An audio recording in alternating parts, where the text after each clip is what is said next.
Welcome back to the How to Convince podcast. I'm Lawyer Vince, and today we're talking about one of the most misunderstood ideas in the workplace, leadership without a title.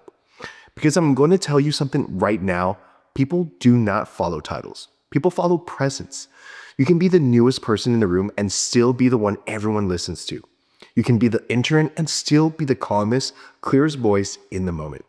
You can be entry level and lead circles around a supervisor who is aggressive and unorganized. Leadership is communication. It's your tone, clarity. It's your ability to stay steady when everyone else is overwhelmed. And in this episode, I'm going to break down the communication habits that earn real respect. The ones that make people think, this person is solid. I trust them. So let's start from the foundation. Let's move into the first habit, the one that changes everything. Let's start with calm authority. So most people think leadership is loud, but real leadership is calm. Calm authority means your tone stays steady even when the situation is messy. You don't mirror chaos, you reduce it. So let me tell you a story. I coached someone who worked in hospitality. No title, no seniority, but anytime something went wrong, everyone turned to her. Not because she had power, but because she had presence. When customers got upset, she didn't panic, she paused.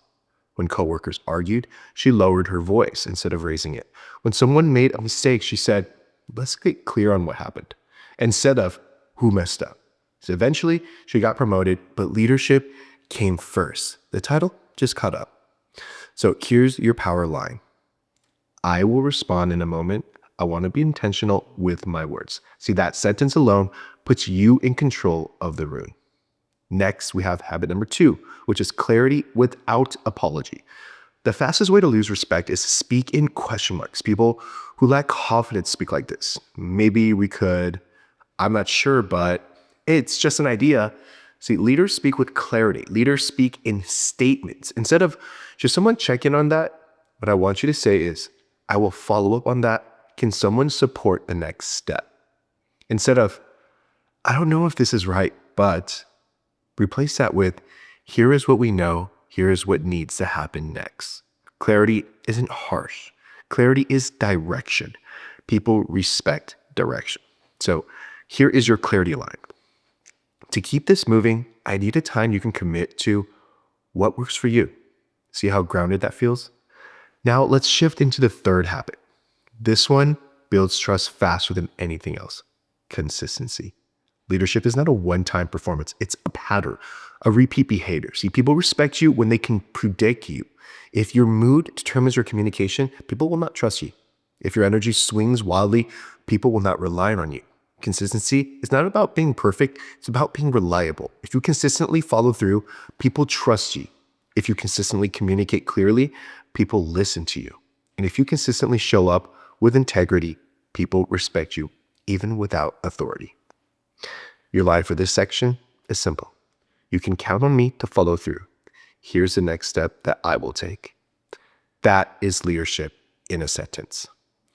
So now we've talked about calm authority, clarity, and consistency. Now let's get into the habit that makes people actually feel safe with you. And that's habit number 4, which is direct kindness. This is a style of communication that every leader needs. It's not soft. It's not harsh. It's honest and respectful at the same time. Politeness avoids truth. Harshness avoids empathy. Direct kindness uses both. So when you correct someone, what I want you to say is, I know your intention is good. Here's the part that needs adjusting. See, when you guide someone, say, let's keep it simple. Here's a plan. And when you set boundaries, say, I want to support you and I need us to stay within this limit. Direct kindness creates safety, and safety creates trust. And trust, that's what creates leadership. Here's your anchor phrase for this. I respect you and I need to be straightforward about this. Use that before any difficult conversation. It disarms people instantly. Now let's move on to the 5th and final habit. This one is subtle but powerful. It'll change how people respond to you. Habit number 5, strategic silence. See, silence creates presence, which creates authority. Silence gives your words weight. Most people talk too much when they're nervous. Leaders, they slow down. When someone challenges you unfairly, I want you to pause. Look at them and say, let's take this one piece at a time. When someone interrupts you, stop talking completely. Let the silence correct them. Then say, you can continue once I finish. Silence isn't passive, it's controlled. It shows emotional strength. People feel your stability when you're not rushed or shaken. Now, let's put everything together. Here are real life examples of leadership without authority. Let me tell you about a client I coached. Let's call him Jordan. Jordan worked in a mid-sized tech company. He's not a supervisor, not a manager, just part of the operations team. One day, the team had a crisis meeting, a software update that went wrong. The client was furious. Sales was blaming engineering blaming customer service. People were talking over each other. Everyone was really emotional. And here's Jordan, the quiet one, the one nobody looks at as leadership material on paper. But Jordan waited for everyone to pause, to breathe, then said in the calmest voice, one at a time, let's get clear on next steps. And the whole room stopped. Everyone turned, not because Jordan was loud, but because Jordan was steady. And in chaos, steadiness is leadership. That moment changed how the team saw Jordan. And here's the reason. Authority isn't volume, it's clarity. Another client of mine, let's call her Maria. She worked in healthcare. She wasn't the nurse in charge. She wasn't the supervisor. She was newer than some of the staff. One day, a coworker messed up part of the patient intake. It wasn't anything dangerous, but just something that needed correcting. Most people would have either got irritated or talked down to them, but Maria used direct kindness. She said, that is common to mix up. Here's the right way to do it. She didn't belittle them. She didn't sigh loudly. She didn't say, we already went over this, right? She guided them. And the coworker later told her, you explain things in a way that makes me actually want to improve. See, that right there is leadership. When people feel safe learning from you. Let me give you one more. So this one comes from a coaching client. Let's call her Sarah. She worked in retail, one of the busiest locations in her region. Coworker snapped at her in front of customers because he was overwhelmed. He raised his voice, his tone was sharp, and anyone else might have honestly snapped back or even shut down, or maybe even told her boss. But Sarah stayed grounded. She paused, looked him in the eye, and said, I want to understand your point. Let's reset the tone so we can communicate clearly. His entire body changed. He softened, apologized, and even told her, you handled that better than most managers would have. Leadership is not dominance, it's emotional posture. You can reset the entire room with one sentence. All right, now it's time for my favorite part of the podcast episode, which is where I get to hear directly from all of you with the newsletter questions. So let's get into it. Question number 1.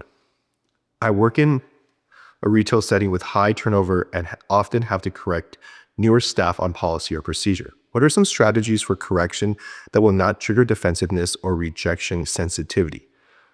This is a great question. Honestly, it applies to every workplace. Retail restaurants, law firms, hospitals, human beings get defensive wherever they feel judged, right? Not when they just feel corrected. So here's the mindset first. Don't validate the mistake, validate the effort. Because when someone's new, the mistake isn't the problem. Their fear of looking stupid, that's the problem. And if you don't address that fear, they can't hear anything else. Here's the formula. Spot something they're genuinely doing well. Name it. Then offer one clear upgrade. This is what it sounds like. You're picking things up quickly. Here's one thing that will make you even stronger. Or you can say, you have great customer instincts. Here's the detail we need to tighten up. Another one is, I can tell you care about doing this right. Let me show you the version that works best here. See, notice something? You're not sugarcoating. You're anchoring the conversation in something real before you redirect. And let me give you a real client story. So someone I coached named Ava managed a retail store with massive turnover. She was constantly correcting people. And she told me, Vince, I feel like I'm walking on eggshells because everyone is so sensitive. When I watched her interact, I noticed she always jumps straight into the correction. Do it like this. This is not the right way. We don't do that here. See, nothing wrong with what she said, but this order mattered, right? Her team only heard what they did wrong. So I taught her one shift. Start with, I know you want to get this right. Then correct. Here's exactly we do this. Her team stopped shutting down. They started asking more questions, and her correction went from feeling like criticism to feeling like coaching. And here's why this works psychologically. So when the brain hears validation, it relaxes. When it relaxes, it actually learns. And when it learns, that's when it improves. So rush correction, that creates fear. Fear kills the performance, right? So in retail, where the pressure is high and training is fast, your goal isn't perfection. Your goal is to keep people open. Because if they feel open, they can grow. But if they feel threatened, they start to shut down. And when they shut down, you have turnover all over again. So here's your go-to line for this situation. You are doing a lot right. Here's the one thing to focus on next. That line saves relationships, protects confidence, and increases retention. And the best part, you don't need a title to coach people well. Now, question number 2. How do I speak up in meetings when I feel intimidated by people with more experience? For this, I would say you can use some entry lines. For example, you can say, to add another angle to this, or here's something I want to consider. See, you don't need seniority to contribute. You need a doorway into the conversation. Question 3. My boss is kind but very disorganized. How do I lead upward without overstepping? See, this is a really common workplace situation. A lot of people at work feel that when they're under managers who genuinely care, the organization piece just is not their strength. But when that happens, the whole team feels it. Deadlines slip, communication gets messy, everyone's stressed. The skill you're asking about here is called leading upward. And the key is this: offer structure instead of criticism, because the fastest way to make your boss feel defensive is to point out what they're doing wrong. The fastest way to earn their trust is to quietly make their life easier. Here's how you do that in a way that doesn't feel like you're overstepping. You start by giving them tools, not judgment. You replace "here's the problem" with "here's something that will help." See, let me show you a real example of what this looks like. So I coached someone named Natalie. She worked under a kind but really disorganized manager. Her boss would jump from topic to topic, forget who she assigned tasks to, and then get overwhelmed when everything piled up. It was causing stress on the entire team. So I taught Natalie one simple move. She created a single one-page document that listed everything her boss needed to keep track of.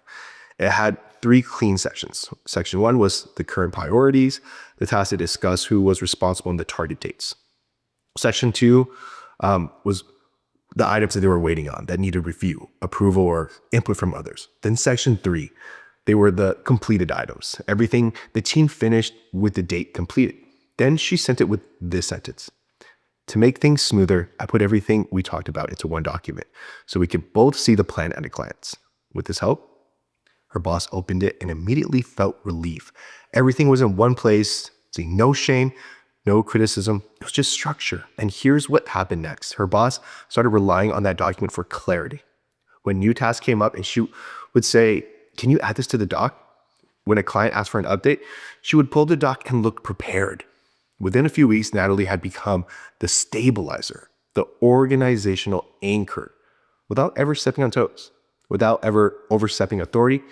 This is what I call upward leadership. You don't call out their gaps. You fill them calmly and respectfully. Your go-to line here is something like, to make things smoother, I put everything into one document. With this help. That sentence is supportive, not corrective. It communicates, I'm here to make your life easier, and every good boss values that. That's how you lead upward without creating tension, power struggles, or even awkwardness. So lead through structure, clarity, and through service, not superiority. Question number 4. I freeze when someone challenges me in front of others. How do I stay composed? Freezing is normal. Your brain goes into survival mode and language shuts off. So the goal is not to have the perfect answer. The goal is to reset your nervous system long enough to respond. So that's where a reset phrase comes in. A reset phrase is something you can say instantly when your mind goes blank. It buys time and gives you your composure back. The simplest one I know is, give me a moment to think about that. You're not avoiding a question, you're slowing down the moment so you can get your clarity back. Question number 5. How do I lead when everyone around me is resistant to change? Look, this is one of the hardest leadership situations because you can't force people to evolve, right? You can influence them. And the strongest form of influence is consistency. When people resist change, it usually means they don't trust a new direction yet. They're waiting to see who is actually serious, who follows through, who holds the standard, even when everyone else slips back into old habits. So your job is simple. Be the example first. Let me give you a real situation. So I coached someone, his name was Leo. He joined a team where everyone was pretty much checked out, right? Meetings started late, deadlines were flexible, accountability was pretty low. Instead of trying to fix everyone, what Leo did was he focused on his own consistency. He showed up prepared. He documented next steps, followed through, communicated clearly, and stayed steady even when others didn't match his effort. And at first, nothing really happened. But slowly, people started adjusting upward. They matched his pace, they mirrored his tone, they respected his reliability, and within months, he became the unofficial leader. Not because he pushed change, but because he embodied it. Here's the truth. People eventually rise to the level of the most consistent person in the room. Your presence becomes the new standard. Your habits influence the culture quietly and powerfully. Leading resistant people is not about convincing them. It's about getting them something solid to follow. You influence more than you think. All right, now I want to close out today's episode. Remember, leadership isn't a position, it's a communication style. Calm authority, clarity, consistency, direct kindness, and strategic silence. Practice these 5 habits, and people will naturally look to you when things get tough. They'll trust you, they'll follow you. Thank you so much for being here today. If you made it to the end, comment calm authority so I know you are here with me. Make sure you subscribe, leave a review, join a newsletter, and send in your questions for future episodes. Again, this is Lawyer Vince, and this is the How to Convince podcast. Thank you for watching, and I'll see you same time next week.